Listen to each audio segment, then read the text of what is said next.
Ayo, glad to have you on the show today. Thanks for having me, CFA. So tell me, how do you think COVID-19 has affected the e-commerce industry? Pre-COVID, before the whole pandemic situation, players in the e-commerce space were trying to sort of get by. We're seeing others, but it wasn't as much as we are seeing now. But with the COVID situation, it definitely accelerated demand. Due to the lockdown, I mean, people could not move around, so they had no option than to shop online. One thing we can pick out in terms of digital tools, in terms of technology, is that it's accelerating the use and the adoption of technology. So we can claim that as a win from this entire COVID situation. Yeah. And do you think that we were prepared for a situation like this technologically? No, we were not. Like I said, the kind of economy or the kind of environment we are used to is a very high touch sort of setup. We like to, for a 10 minutes meeting, you want to see the person, you want to look at them, see their face. But with COVID, everyone was forced to go digital. Everyone was forced to go like virtual.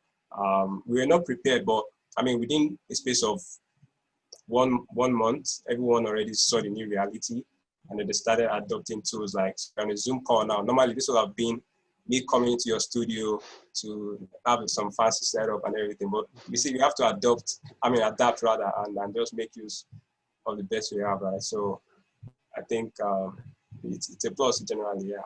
Now, Ayo, would you say this is the best of times for the Nigerian e-commerce industry? I wouldn't say this is the best time. I would actually say the best times or the best days are ahead of us. Some people have seen the convenience of going digital, the convenience of shopping online, and I don't think they'll be going back to going to the grocery stores for any little thing they want. They'll rather shop online and just enjoy that convenience. So we are just starting, actually. We're just scratching the surface. The best days are definitely ahead, I would say. So from now onward, you don't expect any downward curve anymore for the industry? For e-commerce, I wouldn't expect a downward curve. I mean, anyone who has experienced e-commerce, right, has experienced the convenience of you clicking from your computer or from your phone and having goods delivered to your home. I don't think anyone in their right senses will want to, for every little thing, walk to the store, right? So it's going to be up from here. I don't see it going down. Yeah. But there was one issue that kept popping up every now and then previously, which was the issue of trust. And of course, it's the second one of the pay on delivery. But let's deal with the issue of trust. Do you think that the industry, due to the pandemic, has been able to overcome that?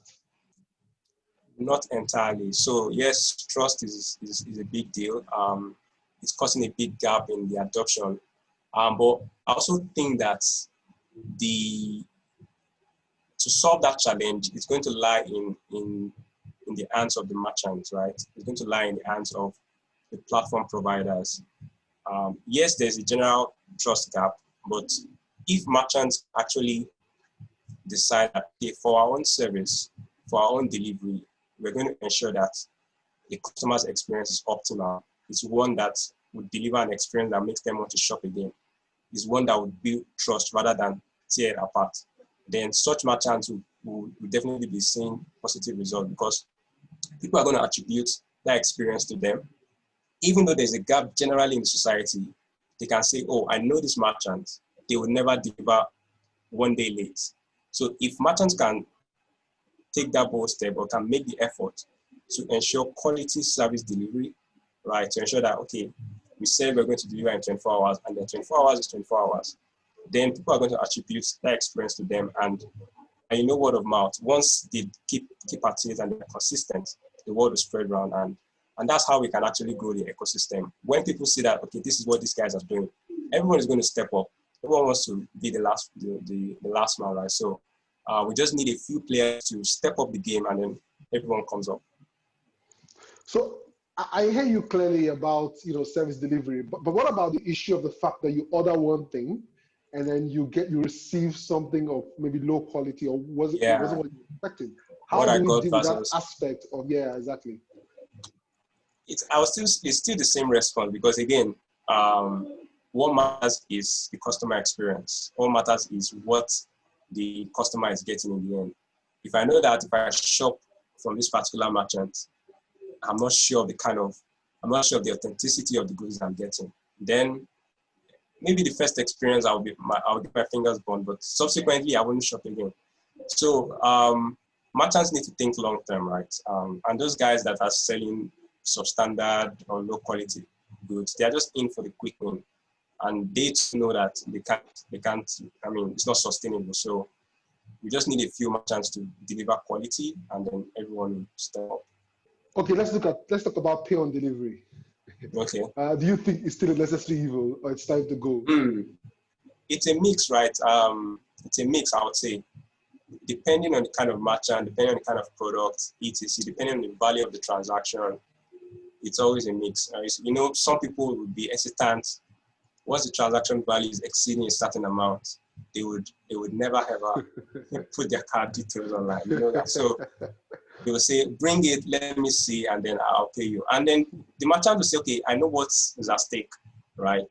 I'll deliver the goods. I mean, if I'm going to make, say, 20K from this transaction, how much is it going to cost me to I'm willing to lose 2K on delivery fees just to secure this transaction." So they will factor the cost, factor the economics, and you'll still win. It's still necessary because, again, we can't 100% rely on the payment infrastructure we have. Finally, Ayo, where do you see your startup as well as the ecosystem in a post-COVID world, say 5 years' time? Right, 5 years is quite a long time, but it's hard to predict. The environment is very dynamic, but if I would say in the next 2 years, definitely there will have been a more mature ecosystem. Any startup, any business that is able to survive 2020 will be stronger for it. So they will go into 2021 stronger. They will be smarter. They will know that, okay, what we saw in 2020, we can't be caught off guard again, right? So they will prepare, they will guard up, and that will just make your business more resilient, right? So, and as Nigerians, we're generally very resilient. So I see that spirit translating into the businesses we build. Startups too also need to toughen up, and the environment is quite tough, so you need to toughen up. But on a macro scale, the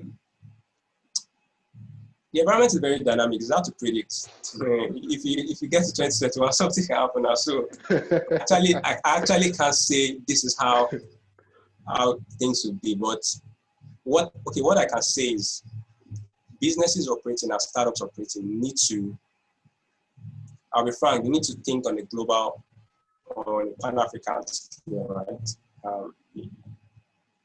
I'm a Nigerian, I'm patriotic, but you can't put your eggs in one basket, right? You need to, and even it's a plus for the country because if you are able to export digital products, that's foreign exchange for us, right? So we need to begin to export and think globally, think Pan-African, not, Nigeria is a big market, and then we focus, our eggs.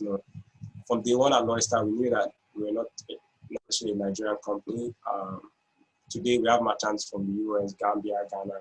So we need to position for a global market, the Pan-African one. Well, Ayo, always a pleasure chatting with you. I'm happy that you have survived so far, and here's wishing you all the best. Thank you for being on the show today. Thank you, CFA. I appreciate it. That was Ayo Daudu, co-founder Loystar, who is of the opinion that the e-commerce industry can only become stronger, but all hands must be on deck to ensure that the trust issue that has confronted the industry for many years is wrestled once and for all. We also have to ensure that startup founders like Ayo are supported to thrive. Support is one key reason why Silicon Valley and other top startup ecosystems are what they are today, posting some revenue sizes that equals the GDP of the entire African continent. Wow, it's a lot of work to be done.